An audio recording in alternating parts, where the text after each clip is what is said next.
Napoleón una vez dijo, imposible no es parte del francés.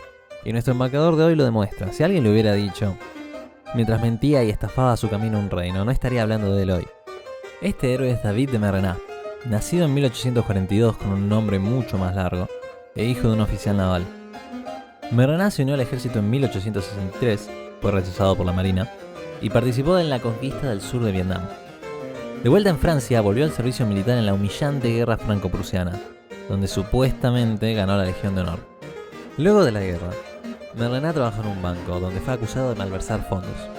Aunque fue absuelto, decidió abandonar el país y probar su suerte en las Indias Orientales neerlandesas. Al poco tiempo estaba de vuelta en Francia y prohibido de entrar de nuevo a las Indias Orientales por acusaciones de fraude. Merrenat no se inmutó y consiguió un mecenas quien financió su regreso a Asia. Logró esto diciendo que había servido como general del sultán de Aceh y que tenía ganada su confianza. Todo esto era falso, por supuesto. Aceh se encontraba en conflicto con los holandeses por el control de la pimienta, por lo que un tal barón Cellier le ofreció a Merrenat enviar armas al sultán para así conseguir beneficios económicos en la región a expensas de los Países Bajos. Merrenat desembarcó en Saigón y jamás intentó completar la misión que había recibido. Nuestro héroe sabía que Cellier no podía exponer al público su estafa debido a lo controversial del trabajo que le había dado. Así que Merrenat recibió 2.000 francos a cambio de tener unas vacaciones en Vietnam. Pero al mismo tiempo que Merrenat disfrutaba de los frutos de su labor, una rebelión se extendía por la selva. Lo que ahora llamamos Vietnam, en esa época estaba dividido en Cochinchina, Annam y Tonkin. Los franceses mantenían al emperador de Annam a pesar de que en la práctica controlaban la región. Pero el hermano del actual emperador había sido derrocado por los franceses y todavía se mantenía en rebelión, liderando una guerrilla desde la selva. Algunas cosas nunca cambian. Merrenat, adicto a la aventura y a la oportunidad de aprovecharse del sufrimiento de otros, empezó a realizar expediciones por la zona de conflicto y, para ganarse la confianza de la administración colonial, envió inteligencia de la zona. La rebelión incitó a los siameses a incursionar en territorio que los franceses consideraban propio. La zona en cuestión estaba habitada por distintas tribus como los Banar, Yarai y Sedang, y no estaba claro si estas estaban bajo la soberanía del trono de Annam o si eran independientes. La única presencia francesa en la región era por parte de misioneros católicos, que tenían una misión en Kontum. El nuevo gobernador general de Indochina, Ernest Constant, necesitaba ahora afirmar el poder francés sobre la región. Para esto iba a necesitar un francés con experiencia y que se encontrara físicamente apto para adentrarse en la jungla. Es por esto que cuando recibió una propuesta de Merrenat, quien claramente estaba al tanto del conflicto con Siam, para adentrarse en la zona de cuestión con el fin de afirmar la soberanía francesa, aceptó. No se confundan, la administración colonial estaba al tanto de las acusaciones de fraude que había recibido Merrenat y no confiaban en él. Pero había que actuar rápido para contrarrestar la influencia siamesa, y Constant probablemente pensó, ¿qué es lo peor que puede pasar? No. Merrenat y su séquito entraron en la selva con la idea de llegar a Kontum y recibir ayuda por parte de los misioneros. El plan era lograr que las distintas tribus aceptaran la potestad de Merrenat, quien luego le otorgaría la soberanía a Francia. Claramente el explorador tenía otros planes. Rechazó la idea de tener ayuda de los misioneros y por la fuerza de su imagen y carisma logró conseguir que 2 líderes de la región aceptaran quedar bajo su protección. A pesar de este buen comienzo, la misión se complicó un poco cuando los 80 vietnamitas encargados de cargar los elementos de la expedición desertaron. Aunque Merrenat le echó la culpa a un tal Lemire, el ministro residente de la ciudad donde la expedición partió, los vietnamitas citaron el hecho de que nuestro héroe se rehusara a pagarles como motivo de su partida. De cualquier forma, Merrenat ahora sí se vio obligado a pedir ayuda a la misión. Envió una carta con destino al padre Gerlach pidiendo hombres y elefantes. El padre Gerlach, quien había arribado a la misión en 1883, era muy respetado. Hacía años los Yarai, una de las tribus que habitaban la región, habían estado atacando las aldeas donde trabajaban los misioneros, llevándose a las mujeres y los niños y matando a quien se resistiera. Gerlach apeló numerosas veces a las autoridades francesas para que lo ayudaran, pero fue en vano. Harto de la situación, llamó a que las tribus atacadas por los Yarai mandaran a sus mejores soldados a Kontum. El padre lideró entonces una campaña que arrasó con la resistencia Yarai y consiguió detener los asaltos. Naturalmente, para un hombre de ese carácter, acompañó personalmente a los hombres que enviaba para poder conocer al explorador. Una vez que llegó a donde Merrenat se encontraba, Gerlach se sorprendió al no ver una sola bandera francesa.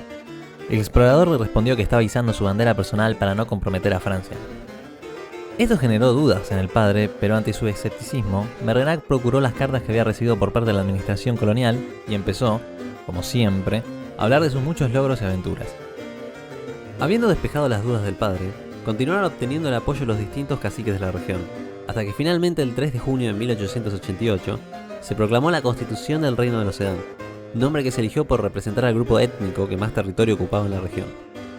La constitución nombraba a Merrená como rey bajo el nombre de Marie I y le otorgaba poderes absolutos sobre la región. En ninguna parte de la misma se hace referencia a Francia. El padre Gerlach no se opuso a esto, dado que suponía que este era el plan original de la administración: poner a los distintos jefes bajo el poder de Merrená y luego transferir la soberanía a Francia. El mismo Merrená le había dicho que no pensaba quedarse en la región. Pero sucede que a David Merrená le encantaba ser Marie I. Empezó a emitir edictos diseñando las insignias, los títulos y hasta los uniformes de su nueva nación. Finalmente, viendo la necesidad de obtener la protección de una potencia europea, decidió volver a Chinon, la ciudad desde donde la expedición había partido. El nuevo rey entró en la ciudad en un magnífico elefante y se empezó a comportar como si realmente fuera el monarca de una gran nación. Fue tolerado por las autoridades locales, ya que suponían que todo era parte del plan y que Merrená pasaría el control de su reino a Francia. Marie pidió utilizar el telégrafo del emir, el ministro residente, para informar de sus logros al gobernador general. Y acá es cuando comete el peor error de su vida. Merrená le comunica al gobernador que aceptará la protección de Francia si se le permite quedarse en control de Sedan. De lo contrario, le ofrecerá esto mismo a los alemanes. Esto fue demasiado para la administración colonial, quienes empezaron ahora a discutir entre ellos quién tenía la culpa de haber convertido a un embaucador en rey. Nuestro héroe se empezó a impacientar con la falta de respuesta de las autoridades francesas, por lo que amenazó también con pasar el poder a Inglaterra. Claramente amenazar con traicionar a su país con dos de sus más grandes rivales no le hizo muchos amigos, por lo que ante la falta de respuesta decidió encontrar apoyo fuera de Vietnam. Primero se dirigió a Hong Kong, donde para muchos fue objeto de burla, aunque estuvo cerca de conseguir financiamiento para su reino, hasta que se hizo conocido que había ordenado 200 uniformes a un sastre al cual nunca había pagado. Luego viajó a Francia, donde también fue utilizado como entretenimiento por la alta sociedad. Finalmente en Bélgica consiguió quien le otorgase dinero y gente para volver a su reino. El problema es que, mientras estaba de viaje, la administración francesa en Vietnam se había encargado de desmantelar el reino de Marie y conseguir que sus habitantes aceptaran estar bajo el control de Annam y, por consiguiente, Francia. Merrená, quien ignoraba esto, se dirigió a Singapur. Allí se convirtió al Islam por razones y trató en vano de conseguir acceso a su reino a través de Siam. Habiendo fallado en vender su reino una vez más, las armas que traía consigo fueron incautadas por los ingleses, quienes controlaban Singapur, y fue abandonado por quienes lo acompañaban en su expedición. Terminó entonces exiliado en una pequeña isla cercana a Singapur, acompañado por un adicto al opio, quien murió al poco tiempo, quien no esperaría, y un marinero inglés que se había naturalizado francés. Finalmente, solo en una isla remota, sin dinero y prohibido de entrar en cualquier territorio inglés, francés o neerlandés en Asia, David de Merrená murió. Él dijo haber sido mordido por una serpiente, pero nunca se le encontró la mordida, además de que los síntomas que sufrió no se condicen con los que sufriría alguien quien realmente ha sido mordido por una serpiente del lugar. Lo más probable es, por lo tanto, que se haya suicidado.